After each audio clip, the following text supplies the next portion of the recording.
আসসালামু আলাইকুম এভরিওয়ান। আজকে তোমাদেরকে দেখাবো আমার মায়ের হাতে তৈরি করা একটা ছোট্ট বাগান। এই বাগানে গাছের সংখ্যা কম হলেও এই গাছগুলো কিন্তু আমার মায়ের অনেক শখের। কি কি গাছ আছে বলতে গেলে 3 রকমের কলা গাছ আছে, আম গাছ, নারকেল গাছ, কদম গাছ, খিরিস গাছ, তারপরে আছে বেগুন গাছ, শসা গাছ, করলা গাছ, মানে কিছু সবজির গাছ। এই সমস্ত গাছগুলো আছে মোটামুটি। আর মায়ের ইচ্ছা আছে আরও প্রচুর রকমের গাছ লাগানোর, দেখা যাক সেই ইচ্ছা কবে পূরণ হয়। পাশে যে বড় পুকুরটা দেখছো, এটা আমাদেরই পুকুর। এতে প্রচুর রকমের মাছ রয়েছে, যদিও আমি অনেক মাছের নাম জানি না, কারণ জেলে দিয়ে চাষ করানো হয় আমাদের পুকুরটা। যদি নিজেরা চাষ করতাম তাহলে হয়তো কিছু জানতেও পারতাম আর কিছু শিখতেও পারতাম। তোমরা যারা আমার আগের ভিডিও দেখেছো তারা সবাই কালটুকে চেনো। কালটুকে দেখো, আমরা পুকুর পাড়ে এসেছি, ও আমাদের সঙ্গে চলে এসেছে। দেখো ওই পাড়ে বসে আছে।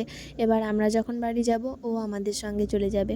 আসলে আমরা কালটুকে যতটা ভালোবাসি, ঠিক তার থেকেও বেশি কালটু আমাদেরকে ভালোবাসে। আরও একটা প্রমাণ দেখাচ্ছি, দেখো। কালটু, কালটু,